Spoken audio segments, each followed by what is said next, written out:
Hi, I'm and students. Good morning, everyone. How are you all? I hope you all are fit and fine at your home. Students, so today I'm going to teach you Standard 6, Chapter 5. The topic is the Kabiliwala. The students, uh, this is a very interesting and very glorious story. So everyone wants to uh, listened about the story what is Kabliwala, why Kabliwala named so. Let's go to the topic. So students, the topic is the Kabliwala. Chapter 5 is written by Ravindranath Tagore. Ravindranath Tagore was born on 7 May 1861 in Calcutta. He received his early education at home. He is the author of Gitanjali and became the first non-European to win the Nobel Prize in Literature. The students who won the Nobel Prize, Rabindranath Tagore. Although he wrote successfully in all literary genres, he was mainly a poet. He wrote about 150 poems. So he was a great writer. Mahatma Gandhi was greatly inspired by his works because he respected his and he always grateful his, so he honored as a political uh, teachers. So students, let's coming to the topic. So students, have you ever missed somebody close after they have left, perhaps your grandparents or a sibling in hostel? So students, everybody wants to close their grandparents. So, so students, my 5-year-old daughter Minnie cannot live without chattering. I really believe that in all her life she has not wasted a minute in silence. So students, there is several characters. Such Minnie is a small little girl, and a person whose name was Kabilwala, who belongs to Kabul. So Kabul is the capital of Afghanistan, and Minnie's mother and narrator also. So here is a 5 years old uh, girl who is Minnie. She always live without chattering. He always live with speaking. Any times, any moments, she is speaking. I really believe that in all her life she has not wasted a minute in silence. Her mother could often tell her to stop her prattle, but I would not. To see Minnie quit is unnatural, and I can't bear it for long. My own talk with her is always lively. The students, his father and Minnie always get together, and Minnie speaking, always listening to his father, but his mother uh, does not listen because he is very uh, angry on me. One morning, I was working on my new novel. Minnie came into my room and put her hand on mine. Father, she said, Randall the gatekeeper calls a crow a coro. So students, one morning Minnie went to his father. His father was working of his new novel. So Minnie said, Randall, who is Minnie's gatekeeper. So he complained his father. Randall calls a crow a caro. He does not know anything, does he? Before I could explain to her the difference of language, she jumped to another subject. Father, he said, Bhola says there is an elephant in the clouds. It blows water out of its trunk, and that is why it rains. So, questions after questions, Minnie uh, told his father. While I sat thinking of some reply, she put forward a question. Father, what relation is mother to you? Every time and every situation, Minnie asked again and again the questions. But then she heard something down in the street. At once she ran to the window. Someone was crying, Kabluwala, Kabluwala. Sure enough, in the street below was a Kabluwala passing slowly along. So, at that time, he was washing uh, between the door, between the window. Someone was crying, Kabluwala, Kabluwala. Sure enough, in the street below. The students, Kabluwala is a person who sells graphs, who comes from Kabul. So, passing slowly along, he wore the loose clothing of his people, with a big turban. There was a bag on his shoulder. So, students, Kabluwala is a person who wears big turban and was a bag on his shoulder, and in his hand he carried boxes of graphs. The Kabluwala turned and looked off at the child. Overcome by terror, Minnie fled to her mother for protection, because Minnie was afraid to the Kabluwala. She had a blind belief that inside the big man's bag there were three other children like herself. Minnie was thinking Kabluwala was a thief, and he was taking other babies like her. So he always offered Kabluwala. Meanwhile, the peddler came in and greeted me with a smile. So at that time, Kabluwala entered to his house and greeted him with a smile. I made some small purchase and I had a little conversation with him about his country.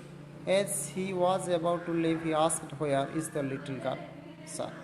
At that time, Kabluwala and his father, converse between each of them, and at that time Kabluwala asked, "Where is the little girl, sir?" Thinking that Minnie must get rid of her false fear, I had her brought out. She stood by my chair, looking at the Kabluwala and his bag. He offered her nuts and raisins, but she was not tempted and clung close to me. The students, Minnie was afraid in Kabluwala. So, when Kabluwala offered the nuts, but Minnie did not take it because she was afraid. She was not tempted and clung close to me. So, this was their first meeting. So, students, Minnie and Kabluwala first meeting that was so. One morning, not many days later, I had to go somewhere. As I was leaving the house, I was startled to find Minnie laughing and talking with the Kabluwala. The students, the next morning, Minnie and Kabluwala was get together and converse with each other. It was surprise for his father. She was seated on a bench and the Kabluwala was sitting next to her, feet close to her. Kabluwala and Minnie close to her. Minnie was close to Kabluwala. Minnie had never found so patient a listener all her life. The corner of her little sari was already stuffed with almonds and raisins. So the students, Kabluwala had taken some nuts, some grapes, some almonds. Why did you give her those? I asked. I took out a coin and handed it to him. On my return, an hour later, I found that the coin had created a lot of trouble. The Kabluwala had given it to Minnie, and her mother was shouting, "Where did you get this coin?" Kabluwala was uh, giving some fruits, but that day Kabluwala had given a coin to Minnie. At that time, when Minnie's mother had known about the coin, she was shouting, "Where did you get this coin?" The cabriolet gave it to me. Minnie said cheerfully. Minnie said cheerfully. The cabriolet was. Uh, the cabriolet gave it to me. The cabriolet gave it to you, cried her mother, much shocked. Luckily for Minnie, I entered just in time to save her from any thrashing and made my own inquiries. I later found out that it was not the first or second time the two had met. The Cabriola had overcome the child's fear by bravery of nuts and almonds. The two had become great friends and had many common jokes. For example, Minnie would say, "Oh, Kabliwala, what have you got in your bag?" So, their friendship is increasing, growing, and their form a good friendships between Kabliwala and Minnie. So, and he would reply, "An elephant, not much cause for merriment perhaps, but how both of them enjoyed the joke." Then the Kabliwala would take his turn and say, "Well, little one, when are you going to father-in-law's house?"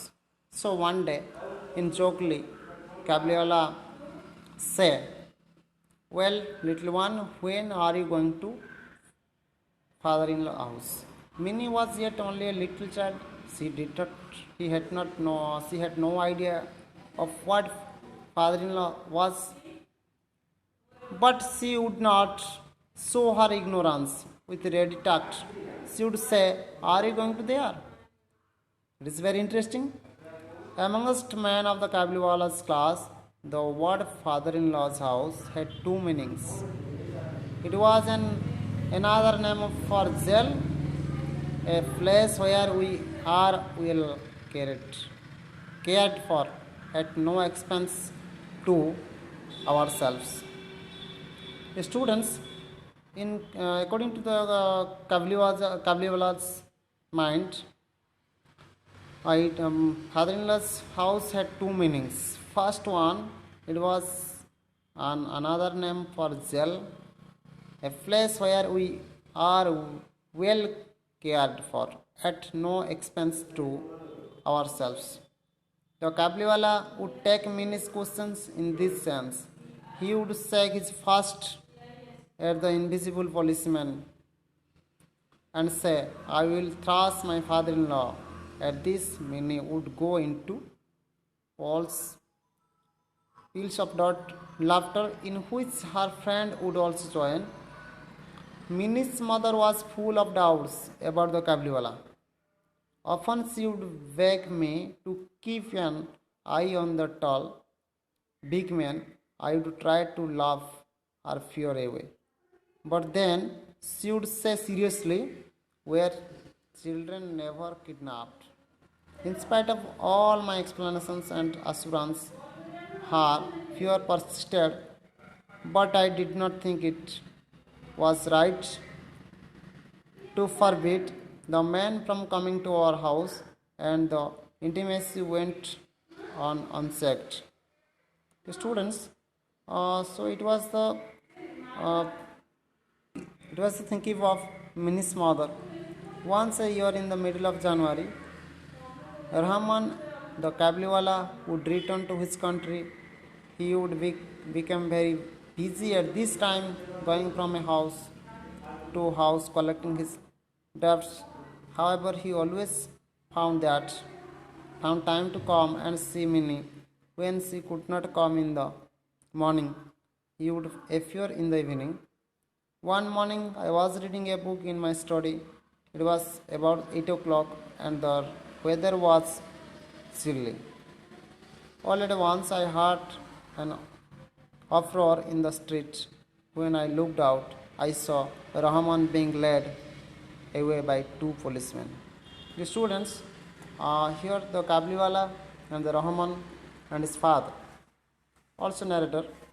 One morning when narrator was reading a book in his study, it was about 8 o'clock and the weather was chilly. All at once I heard an uproar in the street. When I looked out, I saw Rahman being led away by two policemen. The students, I think you all are understanding the first part of the story. So, thank you. Have a nice day for you. Stay home, safe life. Goodbye.